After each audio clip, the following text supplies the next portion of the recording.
Actually आपने कही दઉં કે ગઈકાલે રાત્રે અમારા જે આગેવાન છે માવજીભાઈ છે ભાઈ છે એમના માધ્યમથી આ લોકો રાત્રે મને મળવા આવ્યા હતા કે ભાઈ અમારા મકાનો તોડી રહ્યા છે સામે એમને કાંઈ કોઈ જમીન આપી રહ્યા નથી।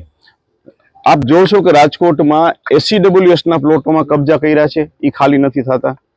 ઘણા એવી જગ્યાઓ છે કે જ્યાં अन्य हेतु माटे कोर्पोरेशने प्लॉट राख्या होय ई खाली करवामां आवता नथी।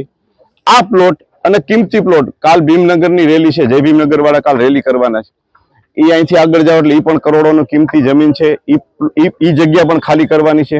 ભાઈ તમે ગરીબ વિસ્તાર છે, ભગવતીપરા છે, શ્રદ્ધાનંદ વિસ્તાર છે, બીજો ઓલું કયો વિસ્તાર છે, કુબલિયાપરા વિસ્તાર છે। હવે જે આ કુબલિયાપરા વિસ્તારમાં ગરીબ માણસો રહે છે બરાબર, તો ત્યાં તમે કેમ પીપીપી યોજના નથી કરતા?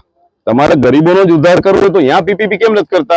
करोड़ों कीमती जमीनों છે यहाँ જ કેમ पीपीपी योजना અને यहाँ જ डेवलपमेंटના नामे गरीबोना मकान केम खाली करावो છો?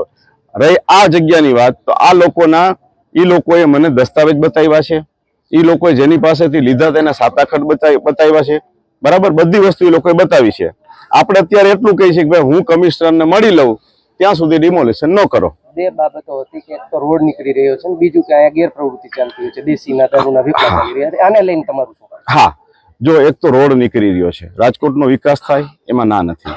જો રોડ નીકળી રહ્યો છે તો આલતુ ફાલતુ તમે કેટલાય લોકોને જમીનો આપી છે બરાબર, તો આ લોકોની જમીન આપો ને। સોશિયલી ઇકોનોમિક વીકર સેક્શનના પ્લોટ આ લોકો માટે જ છે, તો તમે એમ કહી દો કે ભાઈ આ જગ્યાએ અમે આ લોકોને જેટલું રહી છે એટલી જમીન આપી છે, રોડ કાઢો। નંબર 1।